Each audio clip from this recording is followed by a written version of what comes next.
धर्मांगाय नमः। ओम ह्रीं उत्तमार्जव धर्मांगाय नमः। ओम ह्रीं उत्तमार्जव धर्मांगाय नमः। ओम ह्रीं उत्तमार्जव धर्मांगाय नमः। ओम ह्रीं उत्तमार्जव धर्मांगाय नमः। ओम ह्रीं श्री उत्तमार्जव धर्मांगाय नमः। ओम ह्रीं उत्तमार्जव धर्मांगाय नमः। ओम ह्रीं उत्तमार्जव धर्मांगाय नमः। ओम ह्रीं उत्तमार्जव धर्मांगाय नमः। ओम ह्रीं उत्तमार्जव धर्मांगाय नमः। ओम ह्रीं उत्तमार्जव धर्मांगाय नमः। और वास्तविक धर्म ही जो है प्राकृतिक होता है। सरलता से, सहजता से जो जीवन जीने की प्रक्रिया है उसका नाम धर्म है। कोई भी बनावट, डुप्लीकेट, धोखाधड़ी, टोपी पहनाना इत्यादि जो बातें हैं ये सब अधर्म की प्रवृत्ति है। आपको जीने में आनंद आएगा जितनी आप सरलता से जियोगे। प्रैक्टिकल और रियली जो आपका नेचर है वैसे रहना चाहिए। आप पाउडर लगाओ, लिपस्टिक लगाओ, वो कुछ क्षण के लिए ही उतना ही रहता है। उसके बाद जो प्रकृति स्वभाव है आपको दिखेगा ही दिखेगा, उससे आप दूर भाग नहीं सकते। तो प्रकृति स्वभाव इति धम्मो, वस्तु स्वभाव धम्मो। जो वस्तु, जो जीव है, जो देह है, जो जीवन है, उसका जो स्वभाव है, नेचर है, उसका नाम धर्म है। तो बंधुओं, आज सभी से आत्मीय निवेदन है कि छल कपट कभी भी इससे दूर रहे। हम दूसरे को छलने में आनंद आता है, दूसरे को झूठ बोल करके, दूसरे को चने के झाड़ पर चढ़ा करके उससे कुछ काम कराने की अपेक्षा जो करते हो वह गलत है। आज बिजनेस के अंदर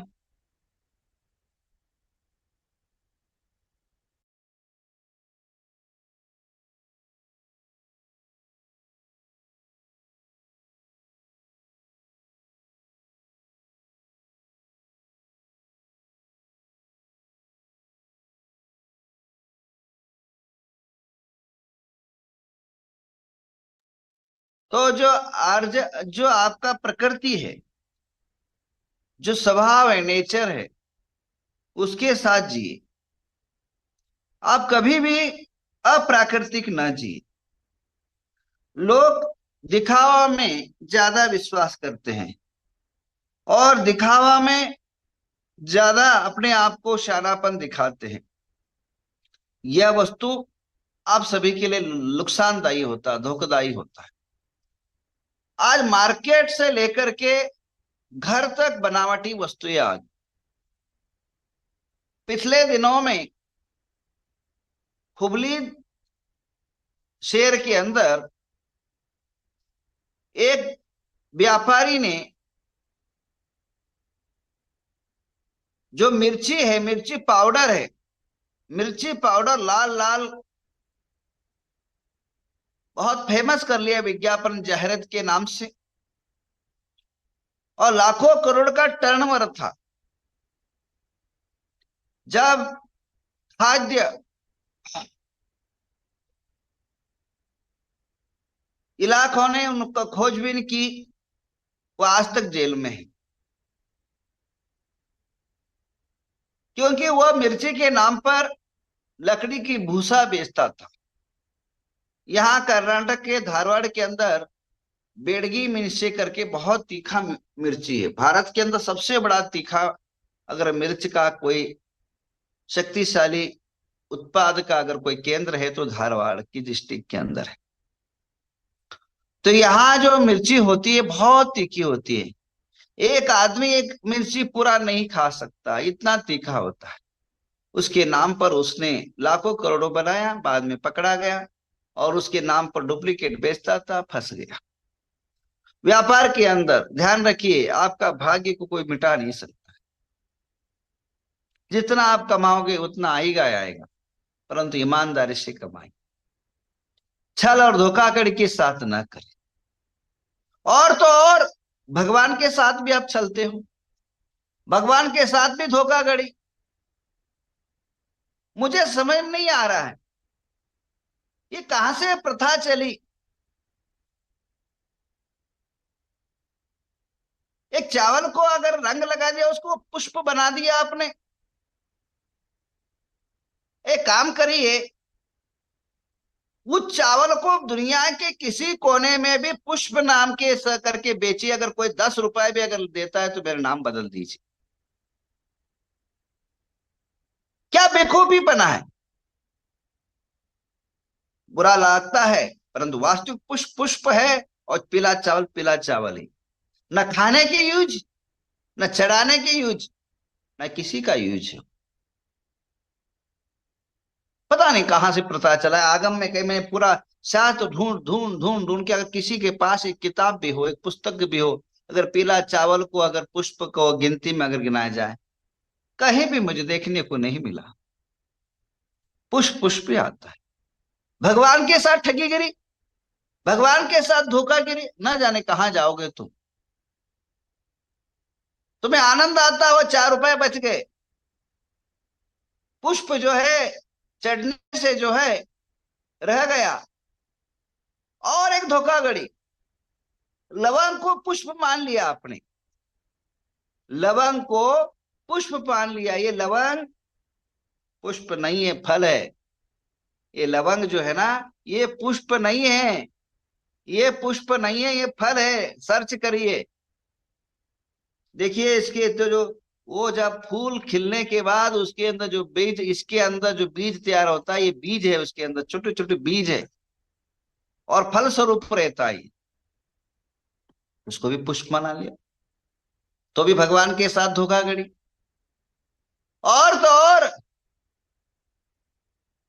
खोबरे के गोले को काटा, उसको पोता और उसको नैवेद्य मान लिया। इससे बड़ा और क्या धोखाधड़ी परमात्मा के साथ हो सकता है, बताइए। मत चढ़ाइए। अगर आपको बहुत बड़ा हिंसा और पाप लगने के विचार आ रहा हो तो मत चढ़ाइए।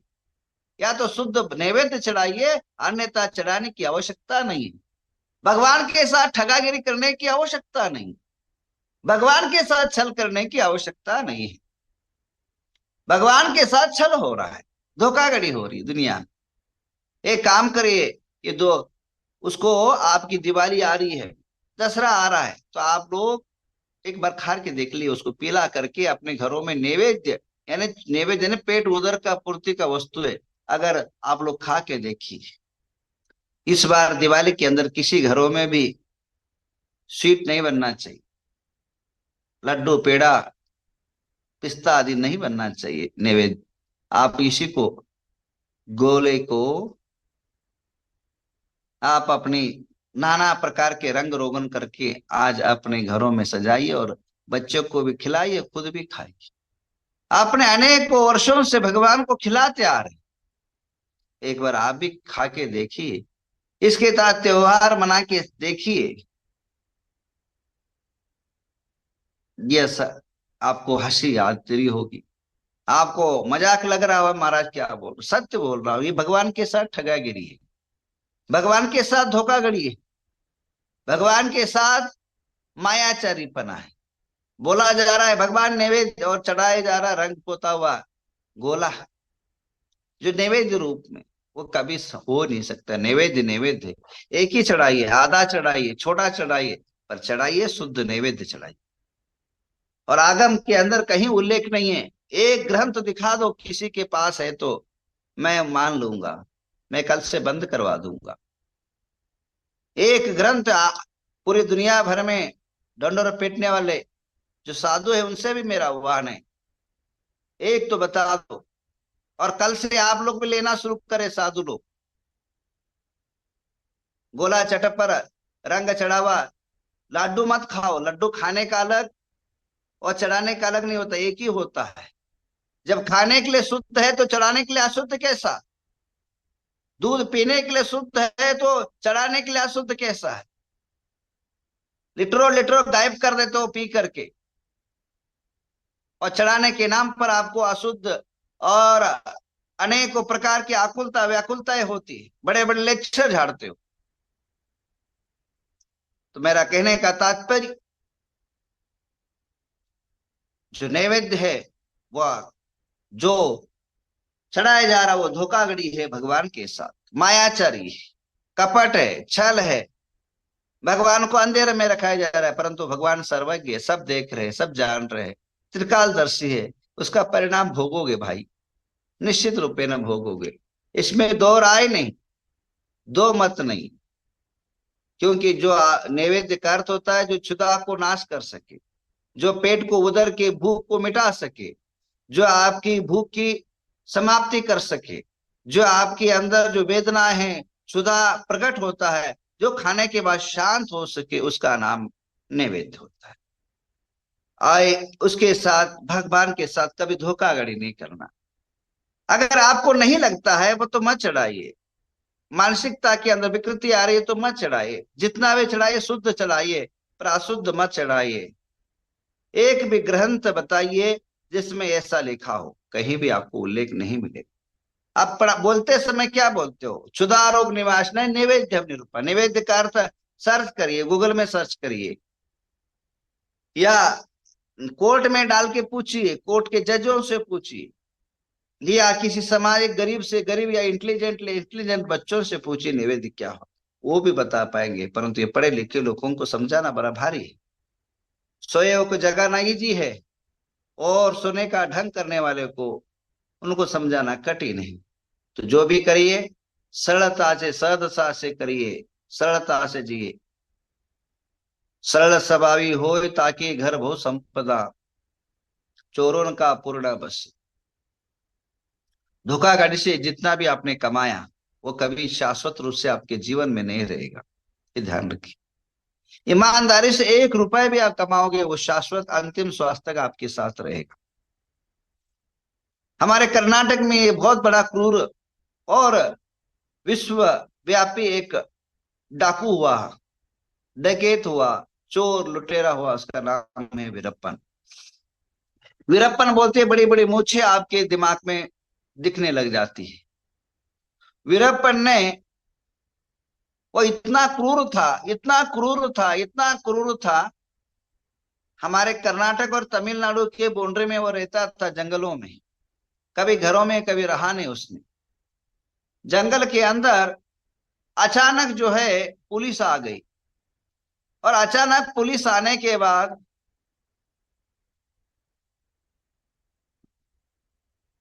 उसको डाउट लगा अब हम पकड़े जाएंगे। तो एक पेड़ के सहारे वो छुप गया।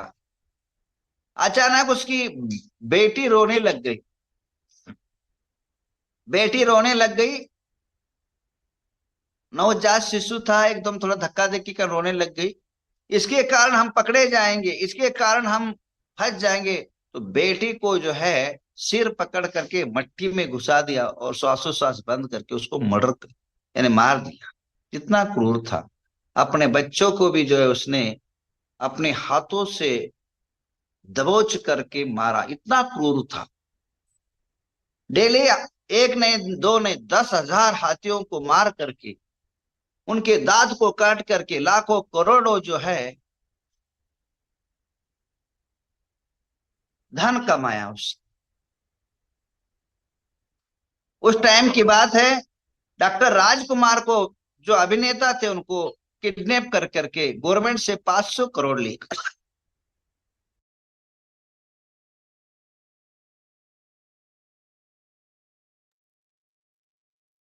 500 करोड़ की वसूली किया।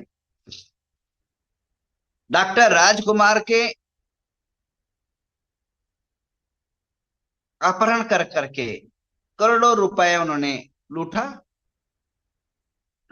इतने सारा अरबों खरबों रुपए के मालिक, छल धोखाधड़ी, मर्डर, हत्या, किडनैप, नाना प्रकार के अपराधों से कमाया हुआ धन, जब वो एक बार पुलिस के घेराव में पकड़ा गया तो छलनी हो गया। ऐसा बॉडी का ऐसा कोई पार्ट नहीं था जहां उसको गोली नहीं लगी थी। जैसे लोहे का जाल रहता है, लोहे का अगर छिद्र रहता है, उसके अंदर जितने छिद्र हुए थे उतने उसके देह के छिद्र हो गए थे। कितने क्रूरतर से मरा। मरने के बाद मैं वो नहीं बता रहा हूं जो जब 2 साल बीतने के बाद उसकी एक पत्नी जो है जेल में थी, उसको बच्ची एक और है, एक ही लड़की है उसको अभी। उसको लड़की को पढ़ने के लिए 10,000 रुपए फी भरने के लिए पैसा नहीं था। चोरों के पूर्ण बसे सरल स्वभावितों के भोग घर संपदा। यानी इतना कमाने के बाद, करोड़ों रुपए कमाने के बाद अपने बच्चों के लिए 10,000 रुपए स्कूल का फी नहीं आए, बच्चे दर दर भटक रहे। तो कहने का तात्पर्य, हम सरल सत्य न्याय पर, नीति पर चलेंगे तो हमारा थोड़ा सा लेट होगा, देर है पर अंधेरा नहीं। तो बंधुओं, यस, आर्जव, छल ना करें। रुजुर्भाव इति आर्जव, सरल भाव का नाम आर्जव। आप मन के अंदर है वो अपने वचन में उतारिए। कभी कभी क्या होता है हमारे साथ, हमारे मनुष्य के साथ घटनाएं घटती है। कोई मेहमान आता है या कोई मिलने आता है तो उसके सामने हम आरती उतारते हैं, यानी आरती मतलब उसके प्रशंसा के पुल बांधते हैं, और जैसे वो बाहर जाता है उसकी खिल्ली उड़ाते हैं। ये भी धोखाधड़ी है उस मेहमान के साथ। जो है आपको पढ़ता नहीं वो बोलिए, नहीं पढ़ता है तो वो मत बोलिए। आप सामने जो अच्छे अच्छे बोले और पीछे उसके बुराई करे, ये सबसे बड़ा जो है धोखाधड़ी है। तो मेरा कहने का तात्पर्य, ये सरलता से जीना है, नेचरता के साथ जीना है। कोई क्या कहता है उसके साथ नहीं जीना है। जो आपको अच्छा लगे, जो सत्य मार्ग है उस पर चलना है। हो सकता है सत्य मार्ग पर चलने पर थोड़ा सा लोगों में कीटा कीटा या लोगों के टिकने के पात्र होंगे, टीका के पात्र होंगे, पर घबराना नहीं। वो आज नहीं तो कल उस लोग समझ जाएंगे। घरों में सास बहू का व्यवहार छल धोखाधड़ी के साथ नहीं होना चाहिए। भगवान महावीर ने कहा कि तुमको मारने से जितना दुख होता है उसको भी मरने से उतना ही दुख होता है, तुमको गाली देने से जितना दुख होता है उतना ही उनको भी होता है। परस्पर उपग्रह जीवनम, एक दूसरे के उपकार करते हुए जीवन को जीना चाहिए। जियो और जीने दो सूत्र, खुद भी जियो औरों को भी जीने दो, ये सूत्र जो है अपने जीवन के अंदर अंगीकार करना चाहिए। आज माधव धर्म पर कई लोग जो है, अभी दिवाली आने वाली है 40 दिन के बाद, 1 महीना 10 दिन के बाद दिवाली आने वाली है। क्योंकि ऐसा रूल्स, तो अब आने के पहले मिठाइयां बनाते हैं। परसों एक मिठाई के देखा मैंने, एक सर एक ने बताया यूरिया मिलाया रहे, यूरिया मिला करके मिठाइयां, दूध बेच के दूध से यूरिया मिला करके मिठाई बना। इसलिए बाजार की आइटम मत खाइए, न जाने कौन सा मूड पर, कौन सा इस पर आपके जीव पर घात करेगा पता नहीं। बाहर की चीजें आपके जीवन में कब आक्रांतित हो जाएगा, कब जो है आपके जीवन को नाश कर देगा पता नहीं। सब लोग पैसे के पीछे पड़े हैं। लोगों को लोगों की हेल्थ की ये चिंता नहीं है। लोगों को केन केन पैसा मिल जाए, अगर सामने वाले मरने से 10 करोड़ रुपए मिल जाएगा तो उसको मारने को भी तैयार है।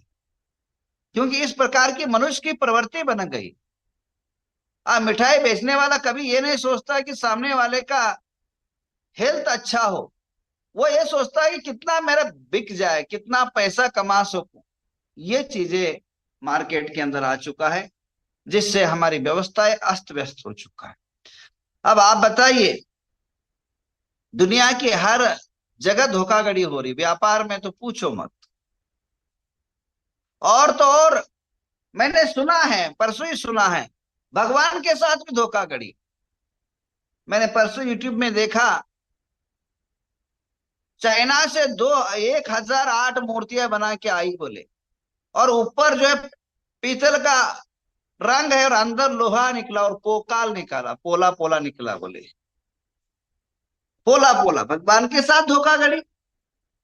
ध्यान में के दिगंबर समाज में या किसी भी मूर्ति सांप्रदायिक संप्रदायों में मूर्ति पूरा घट होना चाहिए। ये जो मूर्ति है, ये मूर्ति पूरा पोकाल नहीं होना चाहिए। अगर पोकाल होता है तो जो दाता है, जो करता है, या जो बनाता है या जो बनवाता है, वो सारे उसकी मृत्यु के पात्र हो जाते हैं।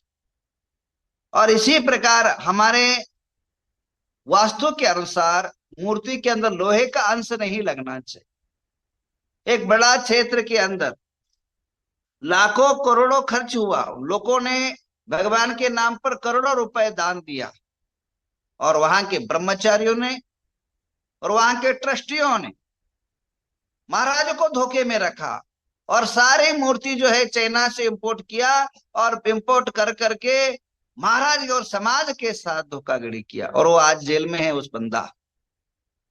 तो कहने के साथ भगवान के साथ भी धोखाधड़ी हुई। पूरा लोहे का मूर्ति है, अंदर पूरा पोकाल है, और पैसा जो है पूरा पीतल का लिया गया। ऐसे ऐसे भी घटनाएं, अजीब और गजीब घटनाएं घट रही है भारत देश के अंदर। और इसी प्रकार जितने भी पंच कल्याणक होते हैं, पंच कल्याणकों में कभी भी ध्यान रखना, कहीं आपको मौका मिले, कहीं सहयोग और या सहकार करने को मौका मिले, एक आनी आनी प्रमाणिकता से, जैसे घर में जीते हो, अपना काम है वैसे ही काम करना, ध्यान रखना। कभी भगवान को खाने की भी प्रयत्न मत करना, भगवान की वस्तु को खाने के प्रयत्न मत करना। उसका वो एक प्रकार का आग है, आग है, धर्म का पैसा आग है, आपको जला देगा, आपके जीवन को बर्बाद कर देगा। तो बंधुओं, आज सरलता के साथ, सहजता के साथ, आपकी जो प्रकृति है उसके साथ जिए, मन वचन काय सरल रखिए, इन्हीं भावनाओं के साथ।